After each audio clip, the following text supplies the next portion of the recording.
Let me get straight to the point. Don't spend too much time or money choosing your very first racket. That's not to say that rackets aren't important, they are. It's just that there are more important things that you should be thinking about. Choosing the correct ball to start with would be the perfect example. Before I talk about the 3 things to consider when buying your first racket and the characteristics of rackets, I want to give you 2 pieces of general advice. Number 1, there is no perfect racket for any particular style or standard of player. Think of rackets as fashion. What one person loves, another person might hate. That said, some clothes are more suitable for some situations than others. You wouldn't wash your car in your wedding dress or your dinner suit, for example. Number 2, if possible, borrow a racket before you buy one. Ideally, borrow as many different rackets as you can so that by the time that you come to actually purchase your first one, you've got a much better understanding of what you like and what is suitable for you. But of course, make sure that you don't do any damage to any borrowed racket. There are 3 things to consider when purchasing your first racket: material, shape, and price. So let's look at those. In the past, rackets were made of wood, and then there was a composite of aluminium and wood, and then aluminium, and then later maybe some composite aluminium and graphite, and now we have graphite. But alloys are still available, and by an alloy I mean some mix of materials. They are most likely aluminium mixed with sometimes titanium or sometimes graphene or graphite, or manufacturers will use all different names. Now, I do not recommend that you buy one of these. You identify these types of rackets by the twin shaft. Unfortunately, I don't have one of those, so I can't show you here. But basically, they are the cheapest racket. You can buy them for around $10, £10, €10. And you might think buying the cheapest racket will be the best option because you will save money. But you won't, because you will quickly outgrow that racket. That racket will need to be upgraded as you improve. So if you feel that you have no other choice, you cannot spend any more, then fine. I can't recommend somebody spend 30 or 40 euros, dollars or pounds if they don't have the money. If you can't afford anything else and you can only afford $10 or $15, fine, then you have to do that. But if you have the choice, in general, it's better to pay a little bit more and have that racket last for a little bit longer. Now, I would say that there are probably some very good alloy rackets that are better than some of the very cheap graphite rackets. But in general, the cheaper graphite rackets are better than the alloy rackets. They are also a little bit lighter.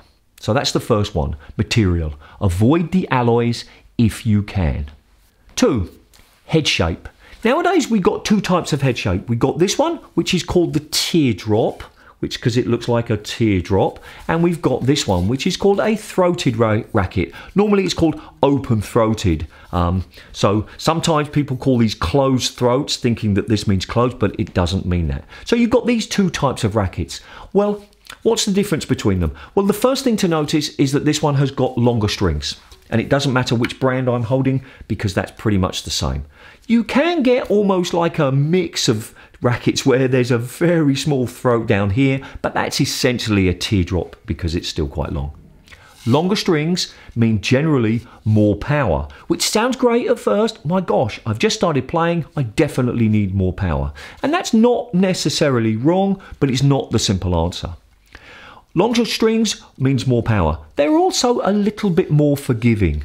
Now, this is the throated racket. This is my favourite racket. Generally, I prefer throated rackets, but I've also played with some rackets that are open throat. This particular Dunlop here is one of my favourite rackets of all time.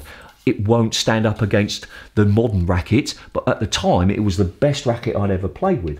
So it comes back to what I was saying earlier. There's no perfect style of racket for any particular, there's no perfect racket for any particular style. So in general, What would I recommend? I'd probably recommend a teardrop simply because I feel it's more forgiving. I don't feel that it's the perfect racket for everybody, but if I had to choose one between a throated racket and a teardrop for a beginner, I'd probably say teardrop. Now, teardrops have a lot of control as well, and plenty of world number ones and world champions have played with them. But as I said, I prefer a throated racket, and that's why it comes back to my second piece of advice earlier on. Play with as many different rackets as you can to find out what you feel comfortable with. Number 3, the price. I've mentioned this at the beginning with the material. I recommend avoid getting the cheapest racket you can, thinking that you will save money. You won't. In the longer term, as long as you keep playing squash, of course, you will eventually have to replace that quite early, whereas if you bought a slightly more expensive graphite racket, it will last you much longer. But the same is true at the other end. I do not recommend people, when they first start playing squash, buy the most expensive racket they can afford. Irrespective of how much money you have, you are not going to notice the difference with the most expensive racket. And also, let me tell you very quickly, the most expensive racket is not necessarily the best racket in any manufacturer's range. Manufacturers make expensive rackets specifically for people who want the most expensive. It's not necessarily the best. Now, going back to our car discussion earlier on, imagine you've just passed your test, you've just started to drive. You buy a Ferrari. Do you really think that you're going to be able to get the most from that Ferrari? Do you really think that you'll be able to drive it as well as somebody who's been driving for 10 years or is an expert? No. And it's the same with rackets. You'll notice when you first start driving that this car is faster. Of course you will. People will look at you and say, "Woof, that's a great car." But you won't be able to drive better just because you've got a Ferrari. And it's the same with rackets. So to begin with, don't buy the most expensive. Don't buy the cheapest. I recommend somewhere around 30 to 50. That's dollars, pounds, or euros. If you can afford a 50, that racket will last you much longer because it will be a better racket than a 20, most probably, and you'll be able, as you get better, to appreciate it more. If you can't, around the £30 or €30 pound dollar price range is pretty good as well. So those are the 3 things. Material, avoid the alloys if possible. Head shape. If you haven't borrowed a racket and you're really not sure, probably a teardrop. Thirdly, price. Don't go to the extremes, somewhere around 30 to 50. One thing to consider is buying a racket secondhand, used. There are plenty of places that you can do that online. eBay, Gumtree, Craigslist, Spock. There are probably others that I don't even know about. And of course that depends on where you live. In addition, there are shops that you can go. In the UK, we call them charity shops. In the United States, thrift shops, and plenty of other places. Pawnbrokers is another good example. So if you can go to a physical shop, or the dealer online or the seller online is quite local to you, you can go, hold the racket in your hand, check that it's not broken. That could be an option for you to get a better racket than you would normally be able to afford. And the fact that it's second-hand or used shouldn't make any difference to a new player, because that racket is not going to last them years and years and years. So anyway, it's something to consider. Let's move on to the characteristics of rackets. The first characteristic I want to talk about is the weight of a racket. Now, rackets come in different weights and they are significantly lighter than they used to be in the past. This wooden racket here is around 220 grams. This racket, I haven't weighed it yet, but will be around 130, 140. I need to tell you that any weight advertised by the manufacturer does not include the strings, the little plastic things around the edge, which we call the bumper guard and grommets, and maybe not even a grip.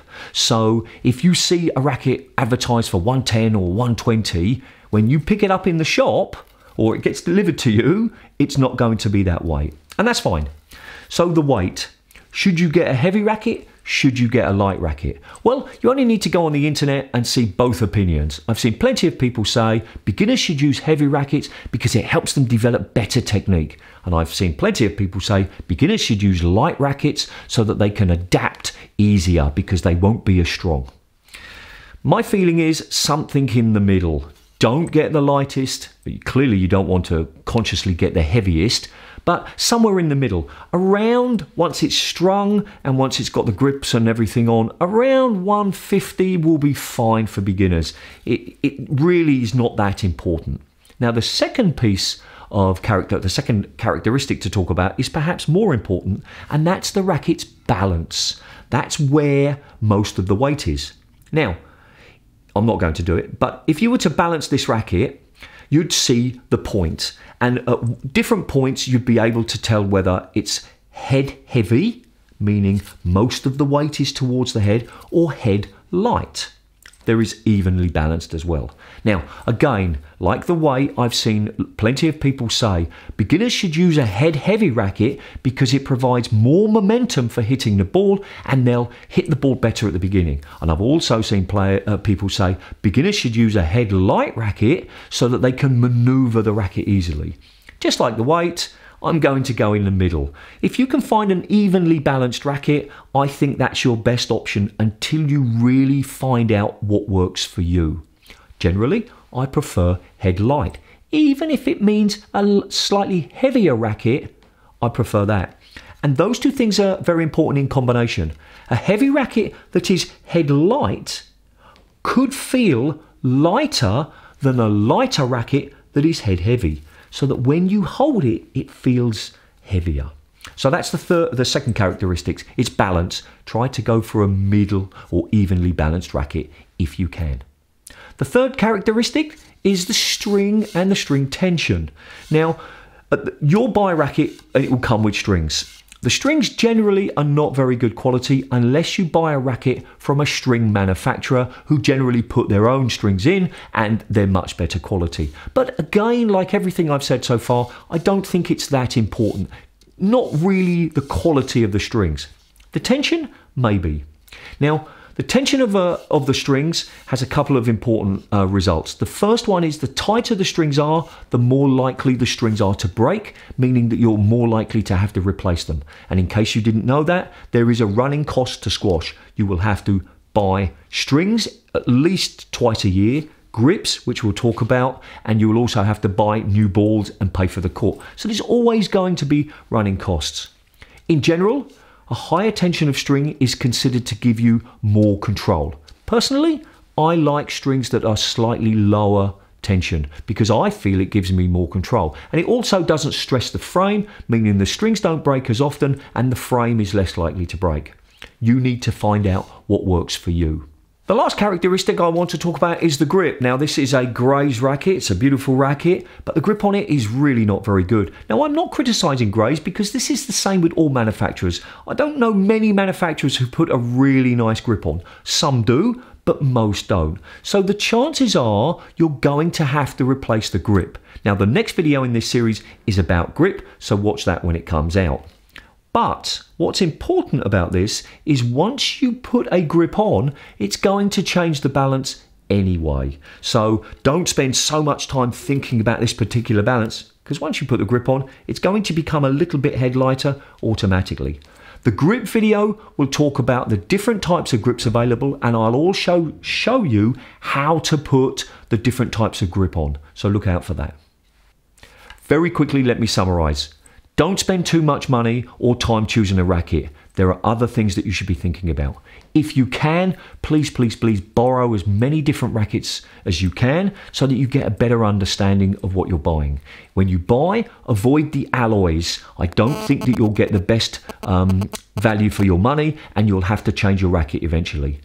Probably go for the teardrop shape. If you've got that choice, probably go for that. And thirdly, try to buy a racket that's about 30 to 50 pounds, euros or dollars.